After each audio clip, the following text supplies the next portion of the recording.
o décision jettaɗo ɗo contre Imam Abdul Hamid.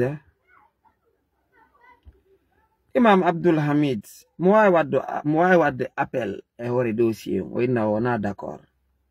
Cabinet d'appel on no ka premier instant labe ɗon. Cabinet on no nder ton. On ɗon ko concerni ko fi appel.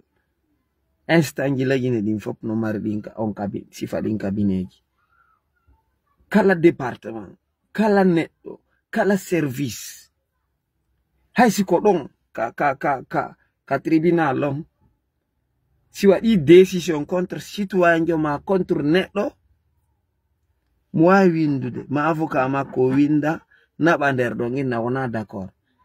Ko ɗo nera waɗɗike instant on ma département on moɓugol kaydiji ɗin fop naɓa dépose ya. Mi anda sen famde ko ɗum loi leydi inni.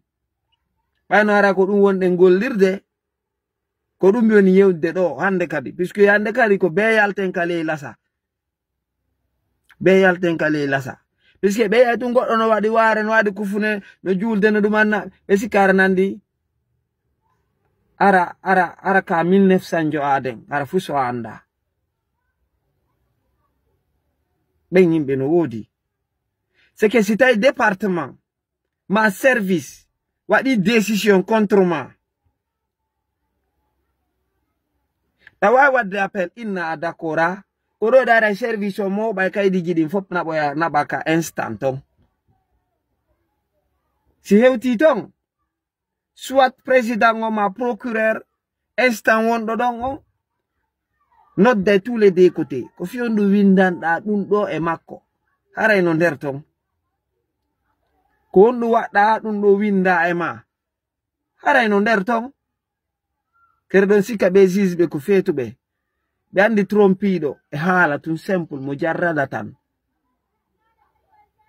e waɗɗo ka crime na hoyre ɓe yenna ala ko na hoyre ko erreur ka communication imamɓe ɓe waɗi e kadi e nder yewtere nden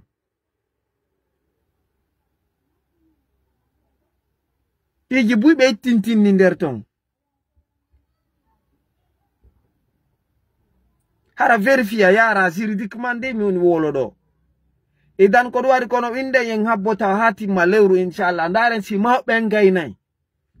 Kono si ɓe waɗa rôle mum few ɓe waɗa li few haray menen sukaɓen ɓayname wolu fenande haray ko min yewti kon min golliray sariya hanu ɗon haray ko ɗum ɗon. Si min inni ka teddodirgol yo ɓe waɗu ko duwa kon ɓe waɗali ɓe waɗi ko duwa kon ɓe waɗali tawi ko ɓe waɗi ko na non ka sariya leydi inniri sariya on no wannini haray ɗum ɗo remiyete si Allah jaɓi no sariya o wanniniri noon fo de Imam Abdul Hamid inchallah kamɓe ɓe rekla ɗon haray mi yedda kono si tawi ɓe reklali haray droit ji maɓɓe ɗin ko ɓe andu ko ɓe da'iɓe na goɗɗo ɓe on noddande na reedu maɓɓe ɗum ɓe on noddande ko taguɗo on. Donc goɗɗo wata to hande goɗɗo dewal farilla ko Allah farlu mako la ta'ata li makhluqin fi ma'siyati al-khaliq ɗoftare ala na tagaɗo fi tikkingol taguɗo on. Donc hara e nder lewru ɓay haray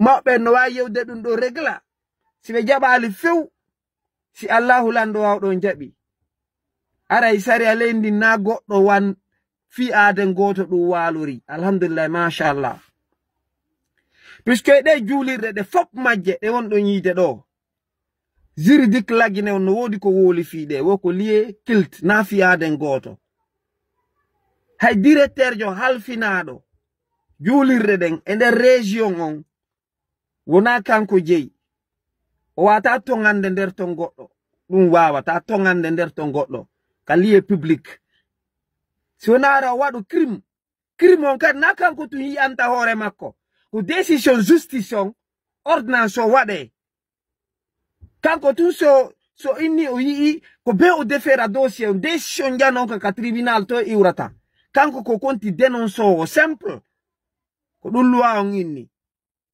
o ɗum luwa on indi de ara fuuta na jooɗiɓe ɗon ɓen tu woni ɓiɓɓe fuuta ɓen de ɓiɓɓe fuuta ɓen no janɗi no yaaji woɓɓe no leyɗe porto woɓɓe no france woɓɓe no amérique woɓɓe no conakry ga na ɓen jooɗiɓe ɗon tu fuuta tu woni fuutankeɓe de waɗa woɓɓe go woni famirde kamɓe ɓen teddini on acci on ɗon on nonde fop e bisnillah ko so on inni joni o lunduto fo waɗon ko faalɗon haray santé mentir haray droit ji ɗi ndaɓɓitete joni si tawi andama mo kala holɗa won ko ɓiɓen makko si tawi ko ɗum wona joni gollirede mo kala tappay woni ɓernde olla ko ɓiɓen makko haray mo kala no mari haqqe tappugol ɓernde mum inna kañum kadi ko ɓiɓen makko say teddodirte waɗidirane sulhu alhamdulillah si tawi wattake ɗum ɗum few wattake hande kadi ara yaltete ka ley lasa haqqeji ɗin ɗaɓɓite ɗi dogiri e hoore no hanir no yore sariya wanninaɗon no hanir no bisnillah